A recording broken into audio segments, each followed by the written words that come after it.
gradientes, teslas, momentos magnéticos, T1, T2, spin, paralelo y antiparalelo, protocolos, contrastes. Seguro que alguna vez has oído hablar de estos términos o incluso los estás estudiando ahora. Si tienes interés o incluso quieres aclarar conceptos para mejorar tu estudio, te invito a que te quedes a ver este vídeo, porque aunque parezca difícil, lo vas a entender a la perfección. La resonancia magnética es una interacción entre un campo magnético externo, ondas de radiofrecuencia y núcleos atómicos. Normalmente, cuando se somete a un cuerpo a un campo magnético y posteriormente se estimula con ondas electromagnéticas, se consigue el fenómeno de resonancia. Empecemos por lo básico. Un átomo está formado por tres partículas, protones y neutrones, que se encuentran en el núcleo del átomo. Y por otra parte, tenemos a los electrones, que giran en torno al núcleo. ¿Pero esos átomos de qué son?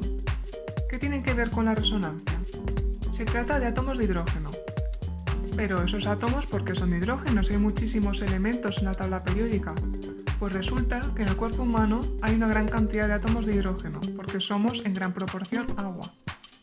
El núcleo de hidrógeno tiene un solo protón, que gira de forma constante alrededor de su eje, como una peonza, teniendo una carga eléctrica en continuo movimiento. Este movimiento se llama spin y es la base del magnetismo nuclear, es decir, se comporta como un imán muy pequeño, denominado dipolo magnético. Cuando este átomo de hidrógeno no está sometido a una fuerza externa, su disposición es aleatoria. Mira donde quiere, y se van anulando, dando lugar a un equilibrio electromagnético. Vale, pero ahora puedes decir, no entiendo nada, ¿qué tiene que ver esto con la imagen que veo yo después? Pues te explico. El fenómeno de resonancia se puede definir como la capacidad que tienen algunos núcleos atómicos de absorber selectivamente energía electromagnética de radiofrecuencia, si se les coloca previamente bajo la influencia de un campo magnético potente. Si interrumpimos esa onda de radiofrecuencia, los núcleos liberan energía en forma de onda electromagnética y vuelven a como estaban antes de la estimulación. Este proceso se conoce como tiempo de relajación. Por tanto, la intensidad de la señal estará determinada por el tiempo de relajación y la densidad de los protones, que son diferentes en cada tejido u órgano. En resumen, podemos entender que los núcleos de hidrógeno poseen un único protón y que cada protón tiene un spin. Esto hace que se convierta en un dipolo magnético. Se orientan como quieren y por tanto sus momentos magnéticos se neutralizan, por lo que tienen un momento magnético nulo. La resonancia se puede estudiar mediante tres fenómenos.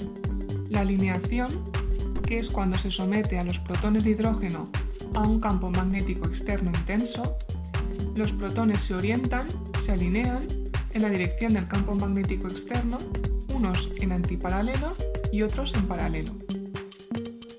En segundo lugar tenemos la interacción energética.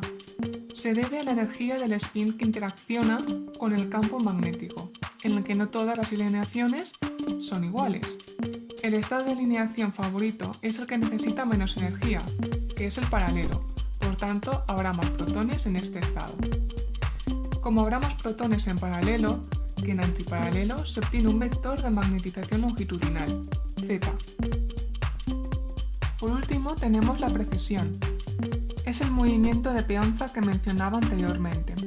Es decir, cuando se somete a un paciente a un campo magnético, los protones de los átomos de hidrógeno, de sus órganos y tejidos, se alinean con ese campo en un movimiento de precesión y con una velocidad angular concreta. Esto se conoce como la frecuencia de precesión de Larmor. Ahora estamos en una magnetización longitudinal, donde hay un estado de equilibrio, pero nos falta algo para obtener una imagen. Necesitamos una fuente de radiofrecuencia para enviarle energía a través de un emisor. Y no hay mejor emisor que una antena.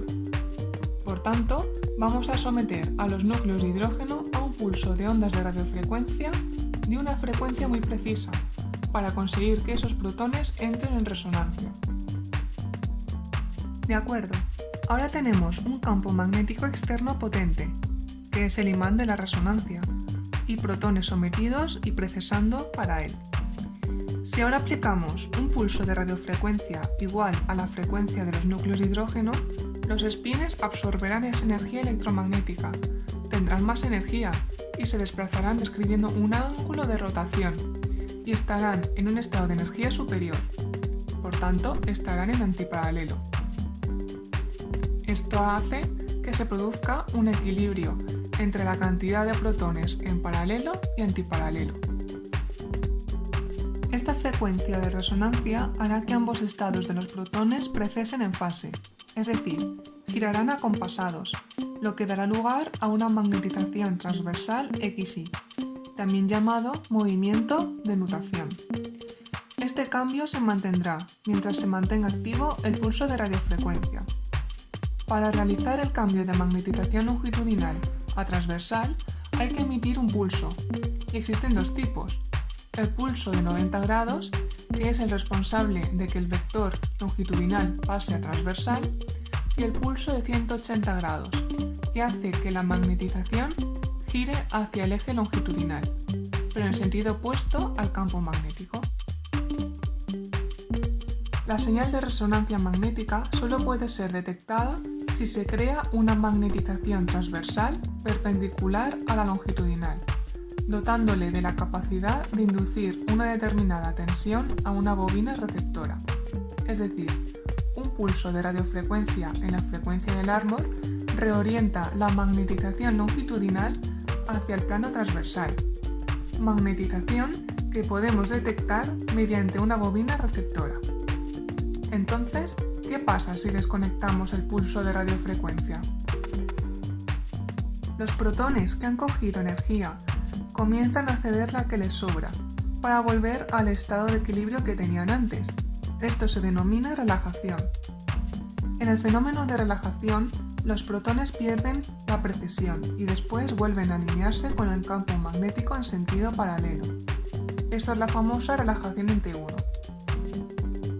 Esta recuperación es diferente para cada tipo de tejido, ya que no todos los protones se relajan al mismo tiempo, porque se encuentran en distintas estructuras moleculares.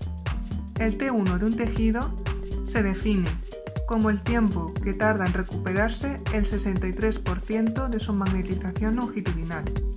Cuanto más corto sea el T1 de un tejido, es decir, cuanto menos tiempo tarde los protones de sus moléculas de hidrógeno en volver a su estado de reposo y recuperar su vector de magnetización longitudinal, más hipertenso, más claro, más brillante se visualizará.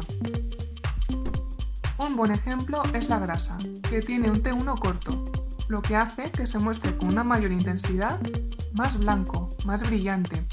Otro ejemplo es el hígado, que tiene un T1 más corto que el bazo, por lo que la señal del hígado será más intensa que la del bazo.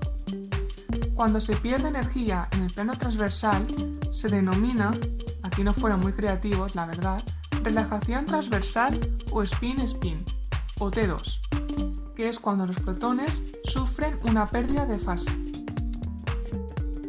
El tiempo de relajación T2 de un tejido se define como el tiempo que tarda en perderse el 63% de la magnetización transversal, es decir, el tiempo que tarda en recuperarse el 37% de su valor inicial. El T2 mide, por tanto, el tiempo que los protones permanecen en fase, después de un pulso de radiofrecuencia. Un ejemplo es el agua. El agua tiene un T2 largo, por lo tanto, todos los tejidos con componente líquido tendrán una señal mayor y se verán hipertensos. Así, por ejemplo, el líquido cefalorraquídeo, que tiene un elevado porcentaje de agua en su composición y por tanto un T2 largo, se verá hiperintenso, muy brillante, blanco. Espero que este vídeo te haya gustado y te haya ayudado a comprender mejor los fundamentos físicos de la resonancia magnética. Dale a me gusta, comparte con tus amigos y suscríbete para no perderte ningún vídeo. Muchas gracias.